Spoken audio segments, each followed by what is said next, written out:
Everyone this is मेरे संबे and welcome back to आज की वीडियो में हम लोग बात करने वाले एक सेकंड जरा रुको। आज है 31 दिसंबर 2021 यानी कि आज है last day of the year, यानी कि आज ये साल 2021 खत्म होने वाले 2021 खत्म होने वाले। आप सभी को ए lots of happy new year 2022 in advance, क्योंकि और मतलब कुछ थोड़ी देर ही बाकी है, यानी कि कुछ घंटे ही बाकी है इस अंत होने वाले। ए lots of happy new year in advance. लेकिन आज की इस वीडियो में हम लोग बात करने वाले आज के दिन बहुत ही ज़्यादा सैड भी होने वाले बहुत सारे एनिमे फैंस के लिए, स्पेशली डोरेमोन फैंस के लिए। आप सभी ने को टॉपिक समझ ही लिया होगा। इसका मतलब है कि 2021 ऐसे मतलब पहले साल मतलब डोरेमोन आने के बाद इंडिया में जो मतलब डोरेमोन के कोई भी मूवीज इंडिया में नहीं आए हैं डिज्नी टेलीविजन नेटवर्क पर। लेकिन इसका मतलब ये नहीं है कि डोरेमोन के कोई मूवीज हिंदी डब पर नहीं आए, क्योंकि नेटफ्लिक्स इंडिया को प्लेटफॉर्म और ने हमें स्टैंड बाय मी डोरेमोन 2 दिखाई है। ये तो बहुत ही अच्छी बात है। लेकिन इस साल डोरेमोन की कोई भी movies Disney television network Indian की डिज्नी इंडिया, हंगामा टीवी इंडिया जो डोरेमोन दिखाते वहाँ पर नहीं आया है। आज किसी वीडियो में हम लोग मेनली बात करने वाले ऐसा क्यों हुआ है और क्या 2022 में हमें कोई डोरेमोन की नई मूवीज देखने मिल सकते हैं डिज्नी टेलीविजन नेटवर्क पर। आज किसी वीडियो में हम लोग इसके बारे में बात करने वाले। Let's begin the video. आइए चलिए से इंट्रो लगाओ। ऐसा पहली बार हुआ है कि मतलब डोरेमोन जब से आया है इंडिया पर, इस साल पहली बार होने वाला है कि हिंदी डब के साथ डिज्नी टेलीविजन नेटवर्क पर यानी कि हंगामा टीवी और डिज्नी इंडिया पर कोई भी डोरेमोन की मूवीज नहीं आए हैं। इसका मेन रीज़न हो सकता है कि मतलब जैसे कि आप लोग को पता है कि डोरेमोन की न्यू सीजन आई गेस 17, 18 और 19, 20 में आप लोगों को देखने को मिल चुका है कि डोरेमोन का डबिंग टोटली मतलब चेंज हो गया है। इसके पीछे तो मेन रीज़न है कि मतलब डबिंग स्टूडियो जो था वो मुंबई से दिल्ली में शिफ्ट हो रहा है, इससे सारे के सारे वॉइस आर्टिस्ट भी चेंज हो गए हैं। और जो डोरेमोन की ऑफिशियल वॉइस आर्टिस्ट थी यानी कि हमारे प्यारी सोनल कौशल मैम, वो भी चेंज हो गया है डोरेमोन की, और अभी नया वॉइस आर्टिस्ट आ गया है। और स्पेशली नोबिता के लिए तो मतलब टोटली चेंज हो गया था। सबसे पहले को सिमरन कौर मैम दी गई थी, उसके बाद चेंज होकर आया कांक्षा मैम जो शिनचैन की ऑफिशियल वॉइस आर्टिस्ट थी, और वो भी चेंज हो गया है और अभी एक नया वॉइस आर्टिस्ट आ गया है। टोटली डबिंग चेंज हो गया है। आप लोगों को पता ही है सारे के सारे कैरेक्टर्स के लिए चेंज हो गया है। बजाज हसन जो मतलब स्टूडियो के ऑफिशियल वॉइस आर्टिस्ट थे वो भी चेंज हो गए, सारे के सारे वॉइस चेंज हो गए हैं। उसके according to me Disney India कोई भी रिस्क नहीं ले रही है, क्योंकि जैसे कि आप लोग पता है कि डोरेमोन सीजन 18, 19 और 20 में और 17 में भी उतना अच्छा रिस्पॉन्स नहीं आया है डिज्नी इंडिया के पास, क्योंकि डबिंग टोटली चेंज हो गया था। बिल डोरेमोन का सीजन 17 से नोबिता के लिए तो डबिंग चेंज हो गया था, क्योंकि मतलब कोई फैक्टर था, उसलिए सिमरन कौर मैम और डोरेमोन के लिए मतलब नोबिता के लिए वॉइस नहीं दे रही थी। और सीजन 18 से तो सारे के सारे मतलब डबिंग आर्टिस्ट के चेंज हो गए थे। डोरेमोन के लिए सोनल कौशल मैम चेंज हो गई थी, स्टूडियो के लिए वजह था सनसैर चेंज हो गया था, और जियान का वॉइस आर्टिस्ट का नाम मुझे एक्जैक्टली नहीं पता है, लेकिन वो भी चेंज हो गया था। नोबिता के पेरेंट्स का वॉइस चेंज हो गया था, नोबिता का टीचर का वॉइस चेंज हो गया था, लिटरली सारे के सारे कैरेक्टर से वॉइस चेंज हो गए थे। उसलिए सपोर्ट तो बहुत ही ज़्यादा डिक्रीज हो गया था, क्योंकि एक डबिंग से दूसरी डबिंग तक मतलब जाने में ऑडियंस को थोड़ा सा टाइम लगता है, और उसलिए मतलब डबिंग तो मतलब सपोर्ट तो बहुत ही ज़्यादा गिर गया था, और टीआरपी भी थोड़ा सा लो आ गया था। उसलिए डिज्नी इंडिया भी कोई भी रिस्क नहीं रहे थे। उसलिए जब मतलब इस डबिंग के साथ डिज्नी इंडिया को अच्छे से रिस्पॉन्स आना शुरू हो जाएगा, उसके बाद शायद डिज्नी इंडिया न्यू मूवीज़ लाना शुरू करेंगे। और ये भी कोई फैक्टर हो सकता है कि अभी जो सारी के सारी न्यू मूवीज़ हैं मतलब बचे हुए, यानी कि Doraemon the movie Nobita's dinosaur 2006, Doraemon the movie birth of Japan 2016 और Doraemon the movie Antarctic Kachi Kochi, Doraemon the movie Nobita's treasure island, उस मूवी का नाम यही था, तो आई गेस यही था। और उसके बाद Doraemon the movie Nobita and the chronicle of the moon exploration, Doraemon the movie Nobita and the dinosaur, Nobita's dinosaur 2020, और उसके बाद स्टैंड बाय मी डोरेमोन 2, वो तो मतलब नेटफ्लिक्स इंडिया पर आ ही चुका है। ये सारे मूवीज़ अभी बचे हुए हैं। इनमें सारे के सारे मूवीज से न्यू एनिमेशन क्वालिटी के, यानी कि बहुत ही हाई क्वालिटी के हाई क्वालिटी के एनिमेशन है। उसका मतलब क्या हुआ, राइट्स बहुत ही ज़्यादा मतलब कॉस्टली होंगे और चीप तो बिल्कुल भी नहीं होंगे। और इतने दिनों से होता था कि ये मतलब डिज्नी इंडिया कुछ न्यू एनिमेशन मूवी बीच में लाते थे, लेकिन मोस्ट ऑफ द टाइम वो लोग ओल्ड एनिमेशन मूवीज लाते थे, क्योंकि ओल्ड एनिमेशन मूवीज़ के राइट्स बहुत ही ज़्यादा चीप होते थे और डिज्नी उन्हें आसानी से परचेज कर सकता था। लेकिन करेंटली हुआ है कुछ ऐसा कि मतलब सारे के सारे मूवीज़ जो हैं वो न्यू एनिमेशन क्वालिटी के अभी बचे हुए हैं, और लास्ट ईयर डोरेमोन के सारे ओल्ड एनिमेशन मूवीज़ खत्म हो गए थे, और अभी मतलब कुछ कोई ओल्ड एनिमेशन मूवीज़ बचे हुए हैं, लेकिन उन सारे के सारे न्यू एनिमेशन अवेलेबल हो गए अभी डिज्नी इंडिया के नेटवर्क पर, जैसे कि Doraemon the movie Nobita and the steel troops. So उसका एक ओल्ड वर्जन था जो अब इंडिया में कभी भी नहीं आया है, क्योंकि उसका न्यू वर्जन ही डायरेक्टली आ गया था, और वो मूवी तो मतलब थिएटर्स में भी आ गया था। सो हाँ, उसलिए उन सारे के सारे मूवीज़ के तो ओल्ड वर्जन तो नहीं आने वाले।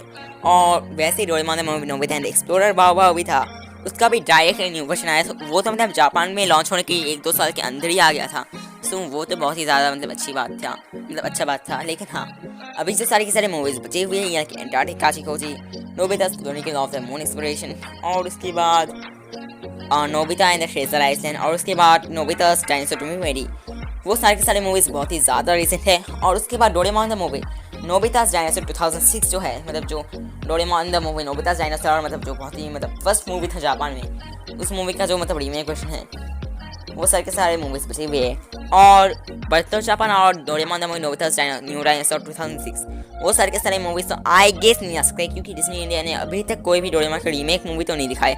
जिन सारे के सारे मूवीज़ को वो लोग ओल्ड वर्जन दिखा चुके हैं या फिर न्यू वर्जन दिखा चुके हैं। सो हाँ, वो लोग तो न्यू वर्जन तो नहीं दिखा रहे और ओल्ड वर्जन भी नहीं दिखाने वाले। सो उसके बाद कौन से मूवीज़ बचे हुए हैं? Antarctica Kachi Kochi, Nobita's treasure island, chronicle of the moon exploration and Nobita's new dinosaur 2020। So 4 movies ही मेनली बचे हुए हैं डोरेमोन के लिए। और डिज्नी इंडिया अगर कोई मूवीज़ दिखाते हैं तो 1 मूवीज़ तो वो लोग नहीं दिखाते, एटलीस्ट 2 मूवीज़ तो दिखाते हैं। और लास्ट ईयर तो 4 मूवीज़ आ गए थे, जिनमें 3 मूवीज़ के लिए प्रोमो आया था, लेकिन 1 मूवी के लिए तो प्रोमो ही नहीं आया था। यानी कि Doraemon the movie Nobita's dinosaur year था जो मूवी था, उसके लिए तो प्रोमो भी नहीं आया था। सो हाँ, इन सारे के सारे मूवीज़ बची हुई है, यानी कि 4 मूवीज़ ही बचे हुए हैं। सो हाँ, अभी उन सारे के सारे मूवीज़ को तो राइस बहुत ही ज़्यादा एक्सपेंसिव होने वाले। और अभी रिसेंटली डबिंग चेंज हुए हैं, और उसलिए मतलब सपोर्ट भी अच्छा नहीं आ रहा है सीज़न के लिए।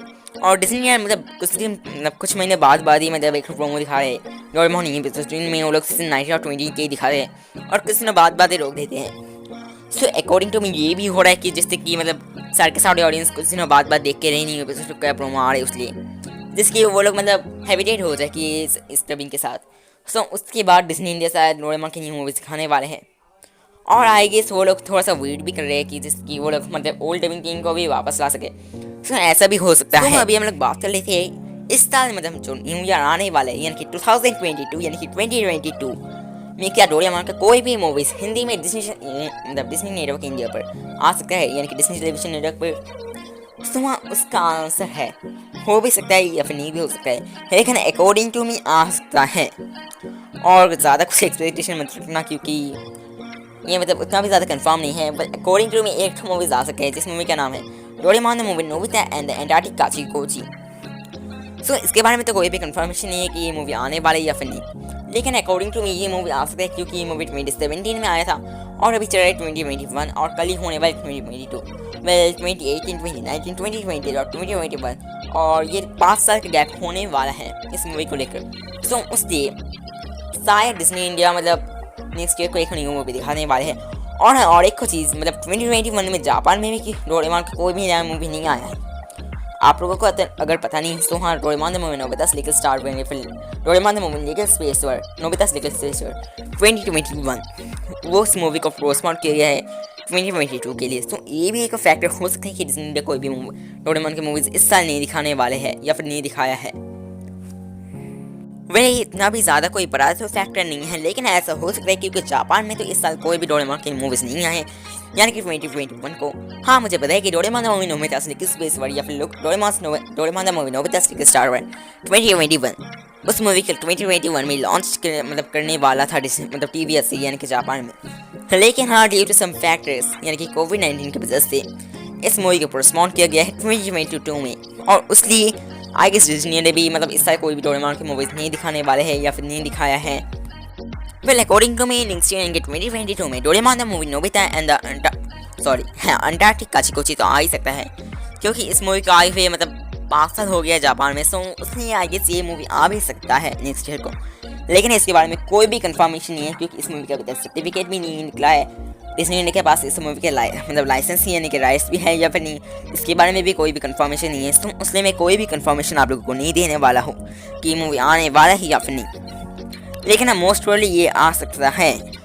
लेकिन हाँ, अकॉर्डिंग टू मी नहीं आ सकता है, क्योंकि जैसे कि आप लगता है कि डोरेमोन के जो सारे के सारे मूवीज आते हैं उन सारे के सारे मूवीज़ के सर्टिफिकेट 2-3 साल से पहले तो आ ही जाते हैं, एटलीस्ट 3 से 6 महीने पहले तो आता ही रहता है। और मतलब सर्टिफिकेट आने में भी बहुत ही ज़्यादा टाइम लगता है। वेल 3 मंथ्स के आसपास टाइम लगता है हर एक मूवी को सबमिट किए हुए। उसके बाद 3-4 मास का मतलब 3-4 मंथ्स का टाइम लगता है सर्टिफिकेट आने में। और हम विदाउट सर्टिफिकेट तो कोई भी डोरेमोन के मूवीज़ नहीं आते हैं इंडिया में। सो इसलिए मैं कह रहा हूँ कि कोई भी कंफर्मेशन नहीं है, लेकिन आ भी सकता है क्योंकि पोकेमॉन द मूवी विक्टिनी और एशिरैम तो मतलब 2-3 महीने पहले ही सर्टिफिकेट आया था और उसके बाद 2-3 महीने बाद ही आ गया था। सो उसलिए आ भी सकता है। और हाँ, इस साल तो Doraemon the movie Nobita and the stand by me Doraemon 2 आ ही चुका है नेटफ्लिक्स इंडिया पर और हिंदी डब के साथ। और मैं आप लोगों को ये मतलब बताऊंगा कि आप लोग नेटफ्लिक्स इंडिया पे इस मूवी को सपोर्ट कीजिए, क्योंकि मतलब डिज्नी इंडिया अगर मतलब डोरेमोन की न्यू मूवीज नहीं भी लाते हैं, लेकिन नेटफ्लिक्स इंडिया तो हर साल ही मतलब बहुत सारे मतलब महंगे राइट्स को इसे मतलब लेकर मतलब सारे के सारे एनिमे की मूवीज लाते तो हैं। जैसे कि आप लोग बताया कि Pokemon the movie 23-24 I guess आया था। पोकेमॉन द मूवी मतलब जो म्यूटो स्ट्राइक्स बैक एवोल्यूशन जो एक 3D मूवी था वो मतलब वर्ल्ड वाइड के साथ ही नेटफ्लिक्स इंडिया ने हिंदी डब के साथ ला गया था इंडिया में। और इस साल तो स्टैंड बाय मी डोरेमोन 2 भी आ चुका है वर्ल्ड वाइड के साथ। सो इसलिए मैं आपसे भी तो ये रिक्वेस्ट करूँगा कि आप नेटफ्लिक्स इंडिया पे इसे सपोर्ट कीजिए, क्योंकि अगर डिज्नी इंडिया हमें फ्यूचर में डोरेमोन की मूवीज़ नहीं दिखाते हैं तो नेटफ्लिक्स तो ज़रूर दिखा सकते हैं, क्योंकि वो लोग तो मतलब बहुत सारे मूवीज़ लाते हैं। सो उन्हें प्लीज़ सपोर्ट कीजिए कि वो लोग भी न्यू मूवीज़ लाते रहे हर साल। सो हाँ, लास्ट डे मैं आपसे भी एक चीज़ पूछना चाहता हूँ। सो हाँ, रिसेंटली कुछ दिनों पहले से हमारे चैनल पे एक तो कमेंट आ रहे थे कि मतलब वॉइस ठीक से नहीं आ रहा है, वॉइस बहुत ही ज़्यादा लो है और बैकग्राउंड म्यूजिक है। सो इसलिए मैं आपसे भी पूछना चाहता हूँ कि इस वीडियो में अगर आप लोग को ठीक लगता है सो आप लोग प्लीज़ कमेंट करके बताइए, क्योंकि इससे हमें पता चलता है कि मतलब वॉइस ठीक से आ रही है या फिर नहीं। सो आप लोग भी तो हमें हेल्प करते हो कि मतलब वीडियो ठीक से हो रहा है या फिर नहीं। सो प्लीज़ ज़रूर बताइए। और मैंने तो पूरा का पूरा कोशिश किया इस वीडियो में सीधी से वॉइस आए। सो हाँ, देखते हैं। सो अगर थोड़ा सा भी प्रॉब्लम हुआ वॉइस में सो आप लोग ज़रूर बताना, क्योंकि इससे हम लोगों को पता चलता है। आफ्टर आप लोग ही तो हमें बताते हो कि वीडियो में कौन सा डिफेक्ट है, मतलब कौन सा चीज़ हम लोग सही कर सकते हैं। सो उससे तो हम लोग सही करेंगे। सो आप लोग ज़रूर बताना। सो हाँ, हम लोग उससे मतलब हम लोगों को हेल्प होता है कि मतलब यहाँ पर प्रॉब्लम हो सो उससे हम लोग ठीक कर सकते हैं। सो आप लोग ज़रूर बताना। कमेंट्स आप लोग हमेशा खुला हुआ है। सो यही था मेरी वीडियो। तो मैं वीडियो में goodbye, like share subscribe as you want.